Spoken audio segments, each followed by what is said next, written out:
Boa noite, irmãos e irmãs. Tempo de saber. Eu falo boa noite porque eu tenho gravado aqui antes dos trabalhos espirituais, né? Mas, caso vocês estão vendo de dia, bom dia ou boa tarde, ok? Vamos continuar com as nossas palestras falando um pouco sobre a teosofia. Deixa eu esclarecer um pouquinho.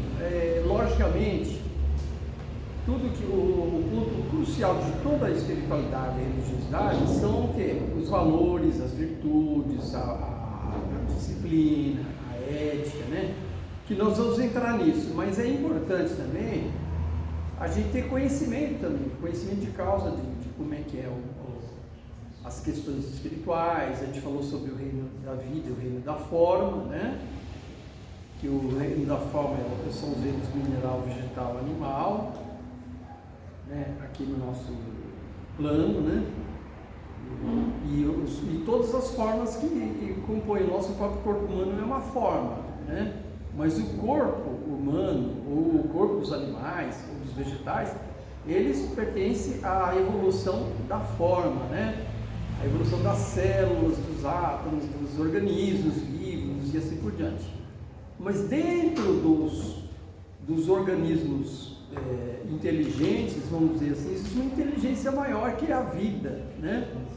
Que ela, apesar de ser diferente, mas eles trabalham em conjunto, interagem, que nem a gente só está aqui, a gente utiliza esse corpo físico, mas porque tem uma alma que dá vida, né? Que anima, né? Que dá alma, né? Que dá vida.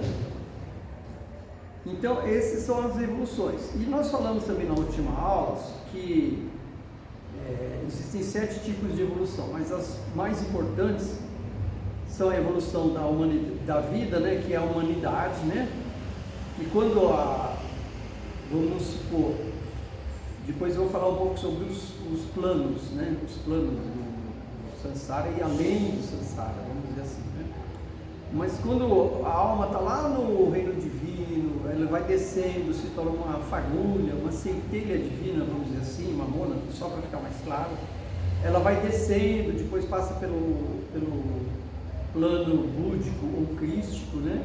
E depois desce no plano mental e já começa a ser a essência elemental mental abstrata, depois a essência elemental concreta, aí vai descendo essa fagulha divina, né? E passa a essência elemental astral e depois a essência elemental física, né? E essa vida ingressa no reino mineral. E no reino mineral, então, depois ela vai evoluindo, né? Vai vivenciando essa essência e passa para o reino vegetal. Não é ainda uma individualidade, é como se fosse uma alma grupo, né? A essência da vida que vai passeando e cumprindo funções nesses diferentes reinos. Depois passa para o reino animal, né? Essa essência, aí já se tornam almas grupas, elas vão começar a se destacar mais, né? No vegetal já se destaca em plantas, árvores, né? Nos reinos animais a mesma coisa. E nos reinos animais, praticamente 7 correntes vão sair para correntes distintas de vida, e de uma dessas correntes sai uma corrente que vai reencarnar principalmente em animais, nos mamíferos superiores, depois até chegar no cão, no gato, nos animais domésticos. Por quê? Os animais domésticos, eles aceleram a evolução deles quando eles têm contato com o ser humano, que ele está num nível de evolução maior, por causa da inteligência, né? Que ele tem o livre-arbítrio e assim por diante. Então não é por acaso que os cães, os gatos se aproximam de nós, e a gente às vezes até sente que eles têm assim, uma alma mais avançada, né, em relação aos animais mais primitivos, né? Mas isso é um processo que leva milhões de anos, tá? Então, como já falei na outra vez, aqueles que passaram pelo reino animal na cadeia evolutiva da Lua, depois migraram para a Terra como seres humanos. Aqueles que estavam mais avançados, é lógico. Aqueles que estavam mais avançados podem ter migrado ainda no reino animal e assim por diante. E em paralelo a isso, existe a linha de evolução angélica, que são dos devas, ou anjos, né? Que eles passam pelo reino mineral, vegetal, animal, depois eles se tornam os elementos, que é chamado como os espíritos da natureza, né? Que são duendes, gnomos, fados. Os gnomos, os duendes, tem uns que ficam mais próximo da crosta terrestre, outros ficam mais nas profundezas da terra. Mas fala, mas como é que consegue? Alguns estão até em plano etérico, eles estão em nível, porque eles estão no nível etérico, é étero, então não é esse físico deles que nós temos. E no reino etérico, eles interpenetram, passam pelas rochas, assim como a gente passa por uma sala, atravessa uma sala, certo? Então eles têm espaço, têm toda uma vida, né? E esses espíritos da natureza, eles são responsáveis pela construção, pela manutenção da vida no planeta Terra. Então a função desses elementais, esses espíritos da natureza, duendes, fadas, gnomos, depois os silfos e as salamandras, que são do reino, que eles estão muito relacionados com os elementos terra, fogo, água e ar, as ondinas, né? Existe a mitologia da sereia. Existe sereia? Existe, mas não no reino físico, existe no reino etérico. A gente não vê, mas existe. Existem muitas formas, né? Até que os próprios indígenas da Amazônia também falam sobre a Yara, né? Que é uma das águas doces, é um elemental, né? Das águas doces, assim como os das religiões falam sobre Iemanjá, o elemental do mar, o deus Netuno. São seres elementais, né, que tem a grande responsabilidade de fazer com que esse planeta continue dando vida, continue propiciando que as nossas vidas evoluam. Por isso que a nossa responsabilidade é tremenda, de preservação do meio ambiente, do planeta e assim por diante, tá? Então, a gente sempre quando vai numa mata, ou toma um banho de rio, um banho de mar, a gente primeiro faz uma oração em gratidão à Mãe Natureza, ou a Deus, ou a Jesus, ou a Iemanjá, ou qualquer um da divindade da sua fé. Faz uma oração em gratidão, porque sem eles, sem esses seres, a gente não estaria desfrutando dessas maravilhas. E pede também proteção para que você faça, né, o desfrute das matas, da água, de uma maneira com proteção e que tudo corra bem. Tá? É o mínimo que a gente pode fazer. E está sempre respeitando a natureza, preservando o meio ambiente, mesmo nos centros urbanos, né, reciclando. Tem várias formas da gente preservar, até uma árvore, né? A gente pode plantar uma flor no jardim, de várias formas, tá? E depois esses seres elementais eles vão evoluindo também. Assim como o homem vai evoluindo de um homem comum, depois vai se tornar um homem perfeito, um homem evoluído, que se já é um sábio, um mestre, né? Que já saiu do samsara, que tem bastante luz. Esses espíritos vão evoluindo para se tornarem anjos, né? Então a cadeia evolutiva deles, dos fadas, duendes, gnomos, depois quando eles estão mais para os reinos mais elevados, eles se tornam anjos, tá?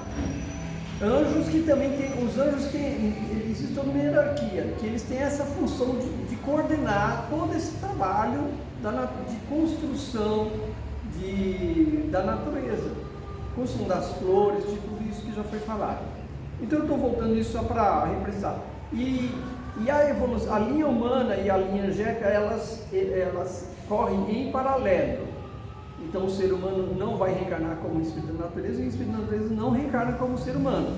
Só que quando eles vão lá em cima no alto, já se tornam, vamos dizer, arcanjos, ou um homem perfeito, ou um Buda, um Cristo, eles já têm todo o domínio sobre os reinos da natureza, domínio sobre as formas. Então eles têm até o arbítrio, a vontade de... Eles podem, não digo nem reencarnar, mas eles podem vir, né, emanar-se em qualquer reino, ou reino dos anjos e assim por diante, quando estão mais no alto. E também, indo mais alto dessa escala angélica, são os Elohims, os Eloás, que são responsáveis pela construção do universo. Tá? Então toda essa linha angélica dos devas, começa com os espíritos elementais da natureza, que são energias. Depois os espíritos da natureza, os duendes, fadas, gnomos, anjos, arcanjos, Elohims, eles são responsáveis. Depois tem outras hierarquias muito acima, são responsáveis pela manutenção do universo do nosso sistema solar. A gente está falando disso do sistema solar, existem outros sistemas que é muito mais profundo, tá? Então, é uma coisa muito simples. A gente olha no espaço de um planeta para o outro e a gente vê o vazio. Se eu vou olhar para a Lua ou para Marte, eu vejo um vazio, né? Mas o que tem nesse vazio do espaço? Existe, o plano astral da Terra, ele chega até perto da Lua, para vocês terem ideia. Então, existem várias colônias astrais, assim como é descrito por Chico Xavier, no livro Nosso Lar, de André Luiz, né? Há várias colônias astrais acima dos países, e essas colônias são enormes. O plano astral vai até a Lua, e para terem uma ideia, e depois tem o plano mental e assim por diante. Só que o plano astral da Terra não se mistura com o plano astral, vamos mudar, de Marte. É o plano astral da Terra. Existe são os reinos. Então deixa eu falar um pouquinho sobre isso. Então todos esses seres, então vamos falar sobre o planeta Terra. Quais são os planos que a Terra tem, né? Tem o plano físico, que é esse que a gente, e o físico denso e o físico etéreo. O físico denso é esse que a gente vê. O etéreo é onde vivem os espíritos da natureza, fadas, grandes doentes, que eu acabei de falar. E existe o plano astral. O plano astral é também chamado o plano das emoções, porque o foco principal do plano astral são os desejos e as emoções, né? Então ele é dividido, tem vários níveis, tem o astral inferior, o astral médio e o astral superior, né? No astral inferior é um plano de sofrimentos, né? Que as pessoas são muito apegadas, principalmente por apego, ódio ou ignorância, né? Onde tem muito sofrimento, ou às vezes até crueldade e assim por diante, que uns dizem que é umbral, outros dizem que é o reino dos infernos, o mais denso do reino astral. Mas depois tem o médio, né? Tem aqueles que estão mais ou menos próximos do orbe terrestre, que é mais ou menos onde aquele ser humano comum, quando desencarna, vai. É o caso do Nosso Lar, que é uma colônia astral próxima do orbe terrestre, assim como existem muitas outras milhares de colônias que também, quando uma pessoa desencarna, ela vai ficar vagando por aí, a não ser que ela não tenha nenhum tipo de proteção, nunca fez orações, se afastou da espiritualidade. Mas sempre quando alguém tem algum vínculo espiritual, quer que seja de qualquer religião, sempre vai ter algum ser sagrado que vai nos acolher na transição e vai levar para algum plano, tá? Alguma colônia astral, ou seja, como se fosse uma cidade. No astral médio tem o astral superior, né? E depois do astral superior tem o plano mental, né? O plano mental é dividido em duas partes, que é o mental concreto e o abstrato. O concreto ainda, o mental concreto ainda é um plano do Sansara, e o abstrato já é um plano além do Sansara, né? E depois a gente pode falar com mais detalhes sobre isso aí. Então esses são os reinos da Terra, mas existem outros reinos, o plano búdico, depois o mental, existe o plano búdico, que é o plano onde a tônica principal é a compaixão, não só no plano búdico, crístico e assim por diante, né? A tônica principal é a compaixão, por isso que é falar no plano búdico, que é de iluminação, de compaixão, ou até crístico, você pode falar, né? Depois tem o paranirvânico, o monádico e o divino. Mas depois a gente vai falar com mais detalhes isso aí.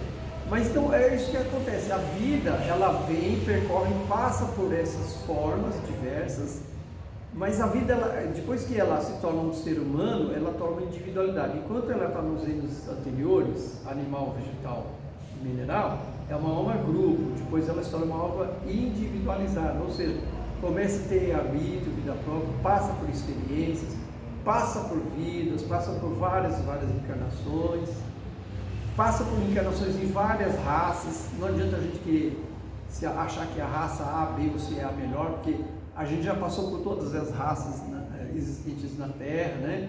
Que depois na outra oportunidade nós vamos falar sobre a evolução das raças e das cadeias planetárias, né? Tudo isso, existe um projeto divino, um plano divino, para que a alma, quando ela desce dos reinos superiores e passa por todas essas experiências, ela passa para adquirir mais conhecimento, sabedoria, e depois retorna para os braços do Pai, como se diz ali, né? Então esse é o percurso de toda individualidade. E o importante é de ter essa consciência, né? Que vai depender agora, principalmente quando a gente está nesse reino humano, ou nesse plano humano que a gente se encontra, a gente fazer o nosso melhor para a gente continuar a escalada de evolução. Às vezes fala, não, o ser humano ele não evolui. Em tese, Nathan diz que em alguns casos, exceções, pode evoluir, mas de uma maneira geral, se a gente age com muito apego, raiva, confusão, a gente fatalmente pode ir para o umbral, para o reino do inferno. Isso é temporário, não é eterno. Só que para nós é uma evolução, é uma regressão, a gente regride na nossa caminhada, né? E vai sofrer durante sei lá quanto tempo. Por isso que espiritualmente a gente tem que estar sempre atento às nossas ações, praticar principalmente virtude e renunciar às não virtudes, tá? Isso é a coisa, o conhecimento é importante, mas é mais para a gente ter um discernimento, saber como é que funcionam as coisas, mas o mais importante é a gente trabalhar essa questão interna de moralidade, de virtudes, de abandonar os defeitos de não virtuosos, que esse que é o peso da balança que vai nos levar para os reinos de sofrimento ou para os reinos de felicidade, nem que seja felicidade temporária. No Sansara a felicidade é temporária, mas além do Sansara a felicidade já é eterna, e a gente vai evoluir para outros planos também, ok? Muito obrigado para todos, desejo a todos muita paz, muita saúde e muita evolução interior. Namastê, Tashibili.